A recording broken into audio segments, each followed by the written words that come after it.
Welcome to Mirror Talks, a series of questions where learning a language becomes a journey of self-discovery. We spend so much of our lives surrounded by others, asking, listening, sharing moments, yet how rarely do we sit in silence with ourselves and do the same? It's as if we've forgotten how to be our own companion, afraid of the quiet that reveals what we truly feel inside. Mirror Talks is an invitation to return to yourself. To sit down, perhaps in front of a mirror, and look gently into your own eyes. To face your vulnerability with kindness. To honor your past scars, embrace your present uncertainties, and tenderly meet the fears you hold for the future. Here you will not be judged. You will simply listen to yourself. Through these moments together, you'll learn not only new words, but new ways of understanding them in English and in the language of your own inner world. In every episode, you'll discover 5 self-reflection questions. Sample answers to inspire new perspectives. Useful vocabulary and collocations clearly explained.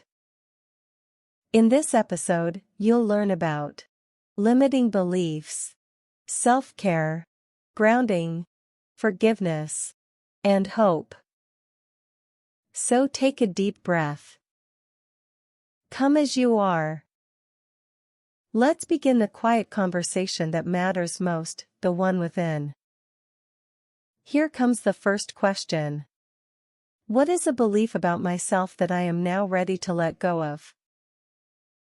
For a very long time, I held a belief that my worth was connected to my productivity. I believed that to be a good person, I needed to always be busy, to be creating, helping, or achieving something. On days when I was tired and needed to rest, a quiet feeling of guilt would often appear. I would feel that I was being lazy or that I was falling behind, and I would judge myself for it. I think this belief came from many years of hearing that hard work is the most important thing. But I have come to see that this belief is not a kind one. It does not allow for the natural rhythms of life. It does not allow for stillness, for quiet, for the simple joy of just being.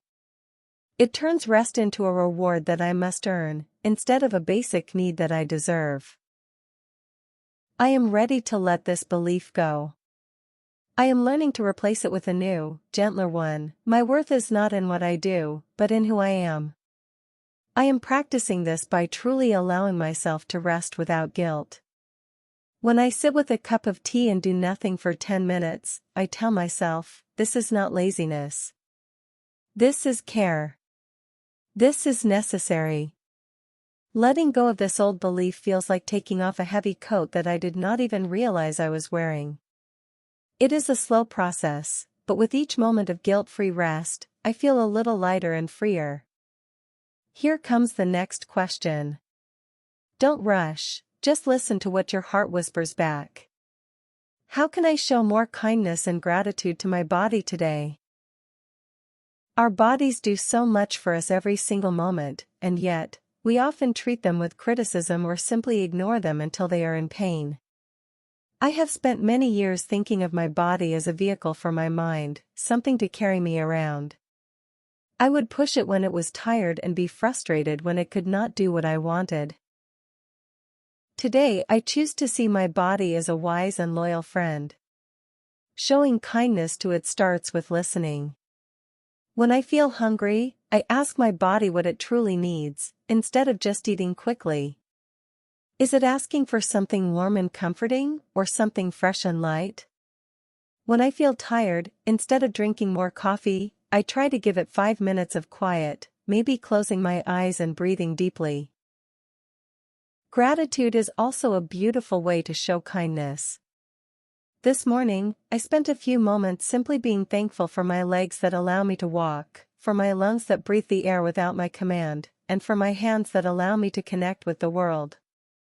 I am also trying to move my body in ways that feel like a celebration, not a punishment. Instead of a difficult workout that I don't enjoy, I choose a gentle walk in nature or some simple stretching.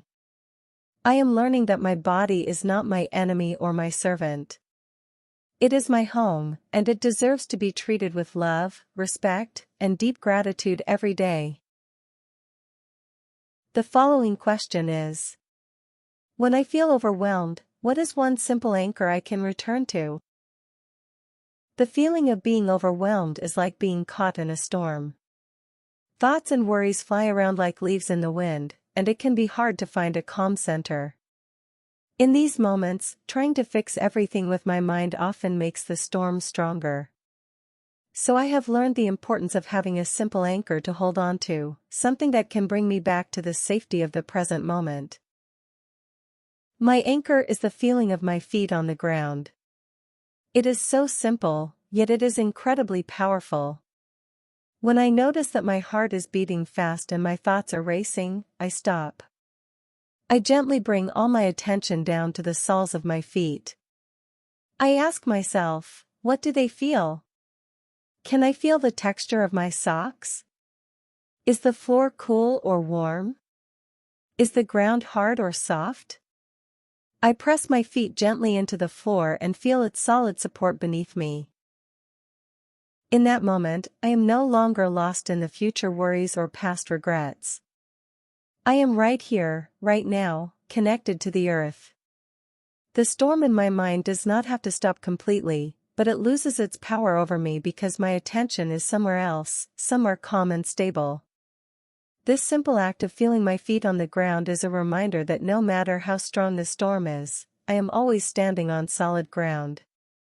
It is an anchor of safety I can return to anytime, anywhere. As we move forward, let this question guide you inward. What does forgiveness mean to me, and is there any forgiveness I need to offer, especially to myself? For a long time, I thought forgiveness was something you gave to another person when they said they were sorry. I saw it as a gift that you gave to someone else. But I have learned that true forgiveness is actually a gift you give to yourself. It is the act of letting go of the heavy weight of anger, resentment, or disappointment that we carry in our own hearts. It does not mean that what happened was okay. It simply means we are choosing to no longer let it hurt us. When I think about this, I realize there is some forgiveness I still need to offer to others, not for them, but for me. There are old hurts that I still revisit in my mind. Forgiving for me means wishing them peace and then gently letting the story go, so that I can have peace too. It is a quiet, internal process of setting myself free from the chains of the past. Even more importantly, I am learning to offer this forgiveness to myself. We are often our own harshest critics. I have held on to my own past mistakes for a long time, feeling shame for things I did or said when I did not know any better. To forgive myself is to look back at the person I was with compassion and understanding. It is to accept that I did the best I could with the awareness I had at the time. Self-forgiveness is saying to myself, you have learned. You have grown. You are allowed to move on. It is the ultimate act of self-love, and it makes space for a lighter, more peaceful future. And there is the final question, a gentle closing circle. What is a quiet hope I hold in my heart, and what is one small, gentle step I can take to honor it? Deep in my heart, I hold a quiet hope to live a more creative life. It is not a grand dream of becoming a famous artist or writer. It is a simpler, gentler hope, to make more space for play, for beauty, and for creating things just for the joy of it, without any goal or purpose. For a long time, I have told myself that I do not have the time, or that I am not talented enough. These fears have kept this hope hidden and quiet. But I am learning that to honor a hope, you do not need to take a giant leap. You only need to take one small, gentle step. It is a way of telling your heart that you are listening. So to honor this hope for a more creative life, my small step is this: I will buy a simple set of watercolors. I will not promise myself to paint a masterpiece. I will not even promise myself to paint every day. My only promise is to buy the paints and to allow myself to open them when I feel curious. Maybe I will just look at the beautiful colors. Maybe I will paint a simple shape or mix two colors together to see what happens. This one small action is not about the result. It is about opening a door. It is a kind and gentle way to say yes to a quiet part of myself that has been waiting patiently. It is a reminder that our deepest hopes do not need grand gestures, only our loving attention and one small step forward. That's the end of today's self-reflection questions, but your inner dialogue doesn't have to stop here. May these reflections become more than language practice, may they become moments of presence, where each word you learn is also a whisper of understanding toward yourself. Remember, every time you pause to listen within, you're not just learning to speak a language, you're learning to speak your truth. So, keep your heart open, your mind curious, and your words gentle. Your mirror is waiting. Keep these thoughts close as you move through your day. These are the 5 questions we reflected on today. Now it's your moment to answer them in your own way.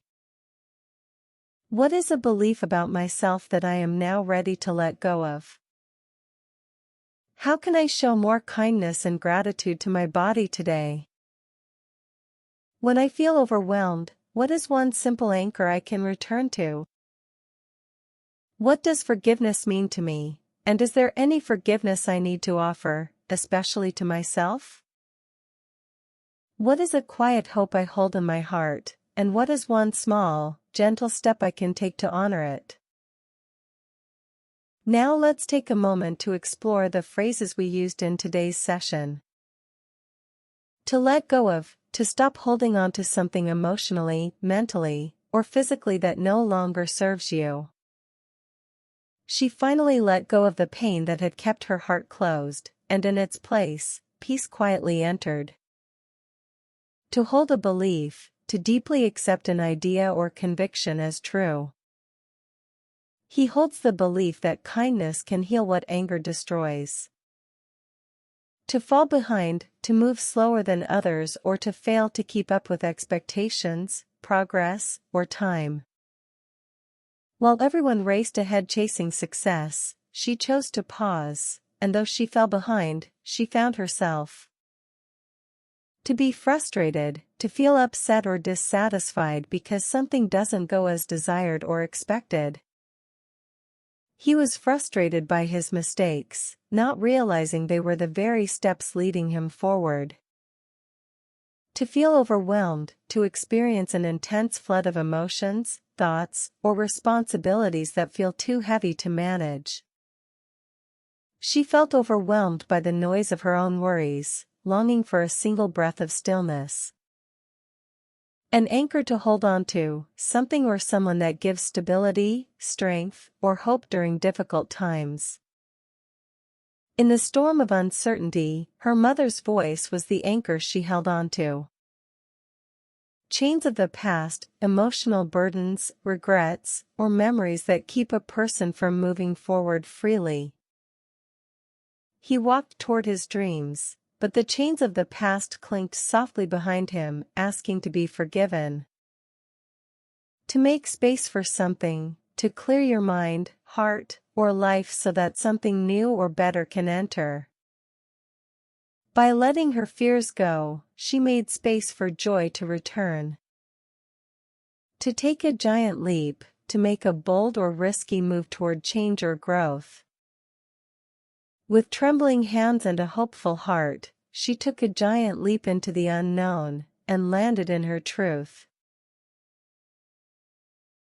And as we close today's mirror talk, remember, this is not an ending, but a continuation. Every quiet reflection you make, every word you learn, every gentle thought you offer yourself becomes part of a lifelong dialogue, the one between who you were, who you are, and who you are becoming. Language, after all, is not just about communication, it's about connection. When you learn to speak kindly to yourself, you open space for compassion to flow more freely toward others too.